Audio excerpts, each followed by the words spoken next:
Bilarmidingiz, agar siz Shimoliy Koreyada tug'ilgan bo'lsangiz, mamlakatni tark etishingiz taqiqlanadi. Siz butun umringizni o'sha yerda o'tkazishga majbursiz. Endi esa Shimoliy Koreya haqida sizni rostdan ham hayratga soladigan bir necha faktlar. Birinchidan, davlat sizni jamiyatdagi mavqeingizga qarab qayerda yashashingizni o'zi hal qiladi. Poytaxtda yashash bu faqat eng sodiq va tanlangan odamlarga beriladigan imtiyoz. Agar uyingizda yong'in chiqsa, birinchi navbatda prezident portretini qutqarishingiz kerak, hatto farzandlaringiz xavf ostida bo'lsa ham.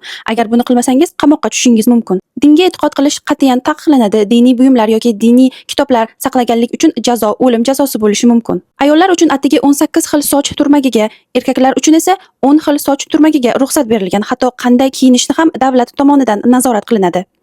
Agar biror bir odam jinoyat qilsa, faqat o'zi emas, balki butun oilasi ham jazolanishi mumkin. Internet to'liq nazorat ostida, u yerda odamlar ijtimoiy tarmoq nimaligini deyarli bilishmaydi. Foydalanish mumkin bo'lgan saytlar soni taxminan 28 ta xolos. Ularning hammasi yoki propaganda saytlari yoki davlatga tegishli Shimoliy Koreya resurslari.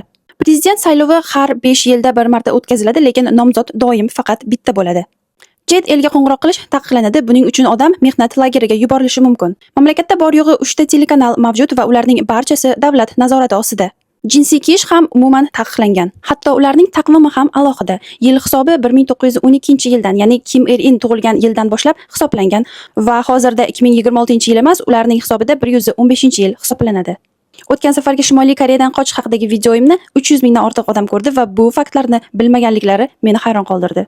Foydali bo'lgan bo'lsa tanishlarga yuborib qo'ying, chunki keyingi video agar Shimoliy Koreyada yashagan bo'lganingizda bir kuningiz qanday o'tardi, shu mavzuda bo'ladi.